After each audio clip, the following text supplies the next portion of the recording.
Hi guys, and welcome along to a new Blue Yonder video.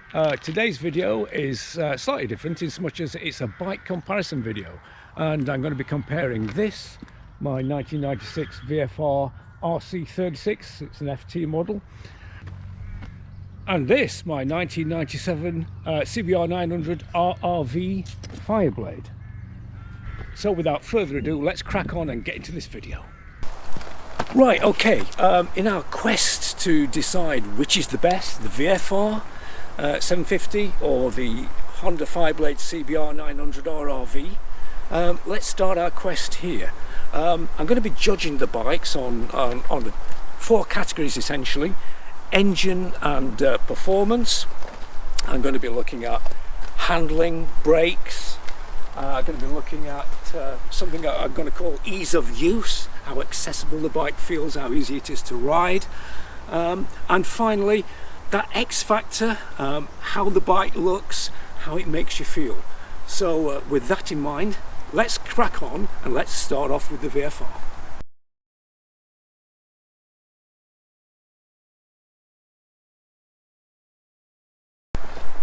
Well, this particular VFR is from 1996. It's the FT model, and in my opinion, I think it represents the high watermark for Honda and V4 engines. It develops 91 horsepower and 53.5 pounds-foot torque, which aren't amazing figures, but actually on the road it actually feels really strong.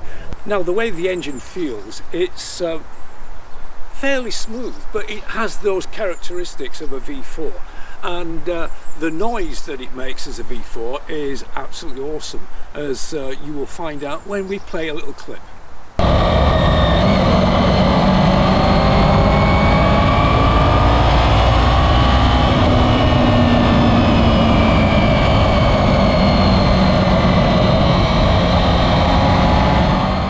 So as you heard, the V4 does sound really sweet, and this particular model, despite the fact she's done 54,000 miles, she still pulls beautifully.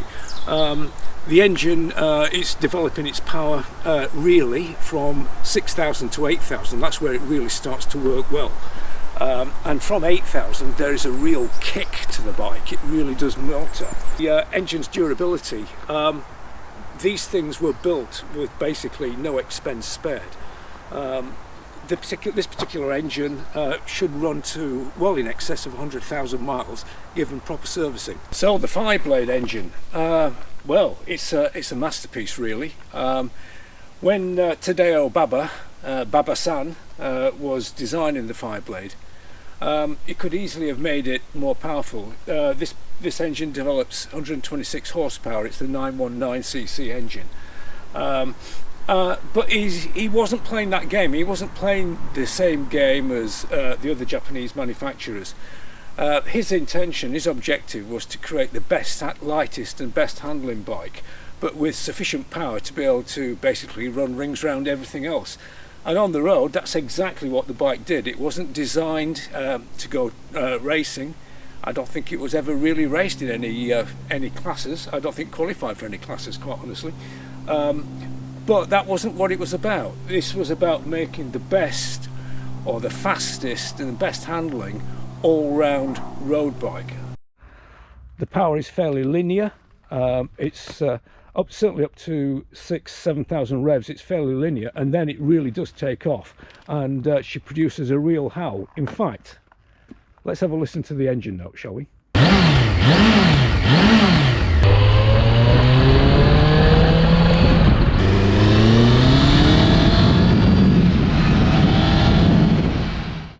But the engine, the downside to that is that the engine is a little bit busy feeling and a bit buzzy, and can start feeling those tingles come through at about 6,000 revs. But don't get me wrong, it's never bad. It's not a bad vibe, but it just lets you know you're on an inline 4. So what this translates to is, on the road, she's really effective, and the power is just enough on the road. You certainly don't want any more power. So in terms of engine, it's a big win for the Fireblade. The gearbox on this particular example, and I presume it's fairly representative, isn't It's not great, it's okay, it's not great. Neutral can sometimes be a bit of a pain to find. I do find coming to a halt, I'm often fishing trying to find neutral. So overall gear change certainly isn't as good as the VFRs, which is very slick, certainly considering the bike is nearly 30 years old.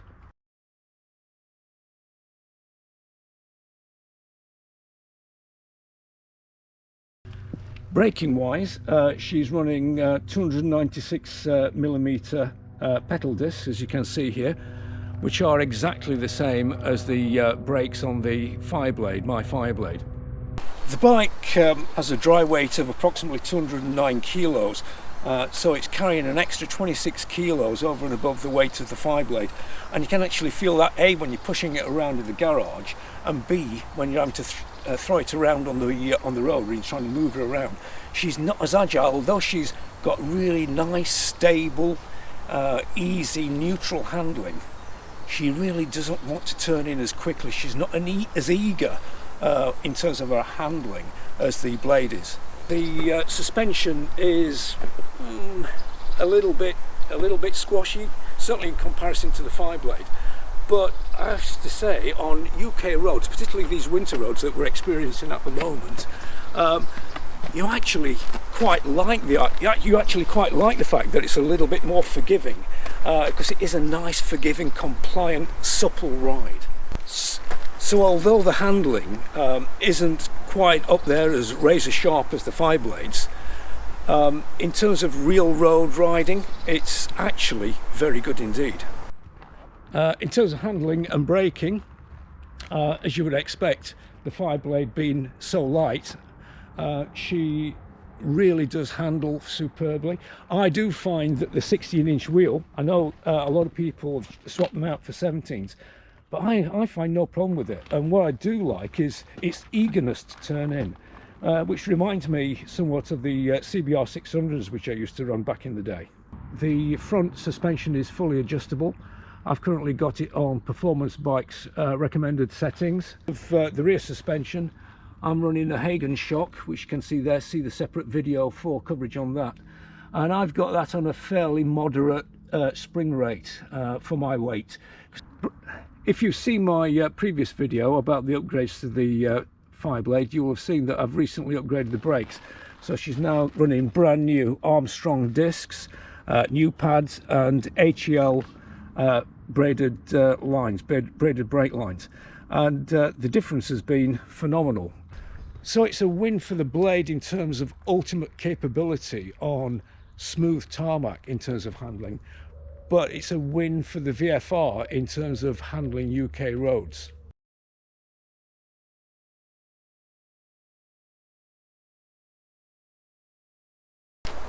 Okay, let's talk about ease of use. A seat height of 800mm makes it extremely accessible.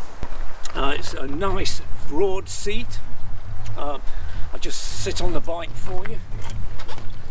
As you can see, it's a very nice, relaxed riding position. As you can see, the pegs aren't too high, but they're not too low either. So you can do sporty riding. You have got reasonable ground clearance, but certainly nothing like you have on the Fireblade. As a sports tourer, the weather protection on the VFR is actually pretty good. The way that the fairing here is shaped, it deflects a lot of the air away from your hands, so that's pretty good. It's actually quite effective, as indeed is the double bubble screen, which is a replacement that I've put on. But at cruising speeds on the motorways, etc., or other fast roads, it's actually pretty good once you get into the crouch. Also, the way the fairing is designed here enables your legs to tuck in really quite closely, and again, allied to the shape of the tank, it means that your legs, and to a certain extent your feet as well, are protected from the worst of the elements. In terms of the dashboard, you've got everything you need and nothing you don't need. You've got a very front and centre, you've got a big white rev counter. You've got your speedo to your left, you've got your fuel gauge and your temp gauge. Fuel gauge, of course, something that's missing from the Fireblade. And in the top, you've got your clock, you've got your side stand, turn indicators and neutral. So all the information you need. Also, in terms of the ergonomics, is a really nice light clutch. It's a hydraulically operated clutch, and it works really well. On this particular bike, as you can see, I've got the Honda seat cowl fitted, but it's such a versatile bike because, of course, this is easily removable. Take out these screws here, and basically it just unclips. And then you've got a really comfortable dual seat, and you can easily fit grab handles which screw in to the mount points below the seat there. So, as I say, the bike is really versatile. Mirrors extremely good. They don't get really much vibration out of there. You've got a really clear view. In terms of effectiveness, they do work, and the same applies to the Fireblade because essentially they are the same mirrors. The mile per gallon figure is officially quoted at I think it's 45 miles to the gallon. That's UK gallons, and that's pretty respectable. But in practice, I'm actually achieving in excess of that. So a genuine tank range of around 160 miles between stops is definitely achievable. Okay, what is probably the Blade's Achilles heel, which is ease of use and everyday living with. Ergonomically, the riding position is pretty good. You've got a fairly nice wide seat, decent tank for actually gripping onto with your knees. The riding position for the bars is not too bad. It's not too extreme, certainly not compared to other Japanese sports bikes. It can get a little bit hard on the wrists in town and over prolonged rough surfaces, but overall it's not too bad. The clutch is a little bit heavy. It's a bit of a heavy clutch, and it's non-adjustable as well, non-span adjustable. Considering that the Fireblade is an out-and-out sports bike, the weather protection from fairing is actually pretty good. As you can see there, it deflects the worst of the weather away from your hands. Although there is some protection for the legs from the fairing, it's nowhere near as good as the VFRs. Weight on the Blade is, dry weight is quoted at 183 kilos, which is pretty good, and certainly good in terms of comparison with modern bikes. The VFR by comparison is 209, I think it's 209. She's certainly 26 kilos heavier, and when you're pushing the bikes around the garage, the Blade is so much easier and lighter to actually move around. In terms of fuel economy, again, the quoted figures say around about 41 UK miles to the gallon. Other things that are notable in terms of ease of use, there is no clock, no dash clock, there's no fuel gauge, and there's no centre stand. So all of those things are absent but are present on the VFR. So then, in terms of ease of use and accessibility, I think it's a win for the VFR.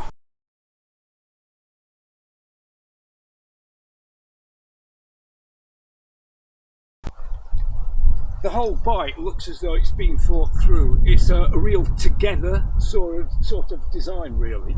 I think she looks really understated and classy, and the single colour with the accents of the black louvers and the VFR and the dark matte black belly pan, I think they really do bring out the real looks of the bike. So in terms of the actual looks, I think the bike still stands up pretty well.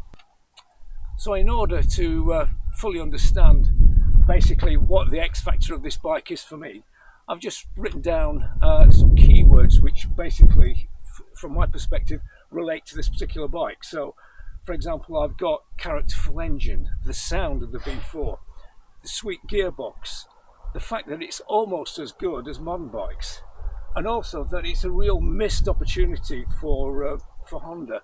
And you know, if we look at the new Moto Guzzi V100, we should have a new VFR that's just the same as that.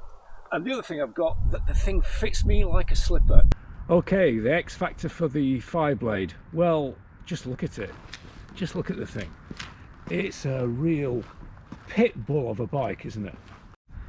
So she's squat, she's purposeful, sort of aggressive looking, I guess, in a way. And overall, I think she stands up really well in terms of styling and appeal. I still think this particular model of the Fireblade looks absolutely superb. The RRV, she's wearing really well. Colour scheme is typical 1990s, isn't it? It's a bit Marmite. You either love it or hate it. personally, I quite like it. In fact, the colour scheme has grown on me.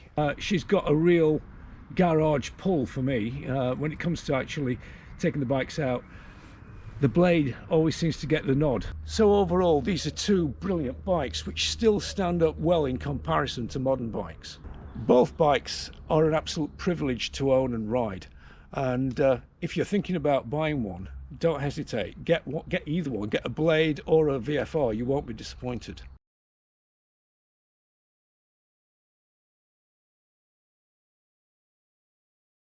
It's the verdict, but there's got to be a winner, hasn't there? And really can make a case for both bikes. The VFR oozes class, it's got quality, the ride quality on UK roads is absolutely awesome, it's fast enough, but the Blade, it's an iconic animal of a bike.